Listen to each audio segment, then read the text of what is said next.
Azi o să facem logica jocului pic. Pentru că de ce nu? Pentru că nimeni n-a făcut-o. Poate data n-am văzut eu. Prima logică. Ce Dumnezeu în alte jocuri ai căzut de la înălțime într-un joc. N-ai nimic dacă ai căzut la o înălțime. De la niște scări de grenie la primul, varianta aia mai de rahat. Poți să cazi acolo, dar în Piggy nu.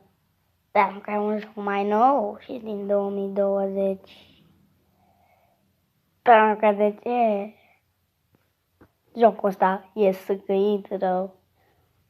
Înțeleg o chestie. De ce Mr. P e așa răzbunat? Uite-te și tu la jocul ăsta. Cred că știe toată lumea ce o să spun acum. Uite-te și tu. Îți dă o bâtă de aleșinat cu bulețe de făcut. O logică foarte handicapată, că îți dă cu bâta, zice că ești așa pe jos, dar nu e adevărat. De fapt, le face cu bulete. Lego City de face.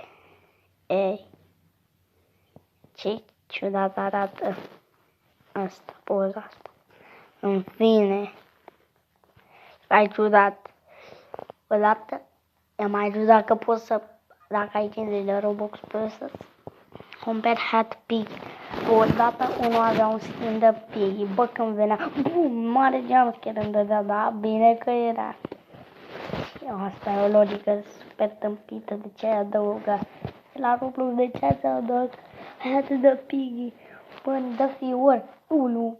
Deci mă căcam pe mine când vedeam Hat-ul ăla de Piggy. De ceva de genul de că era mai modificat, avea voi chip, un cap de Piggy. Ce mai ciudat e cum Doggy ce-a pățit, cum s-a vindecat. Semnul întrebării, semnul întrebării. Semnul întrebării. Semnul întrebării. Nu e adevărat. Jocul Piggy, un joc pe care toată lumea îl place, dar e un ciudat.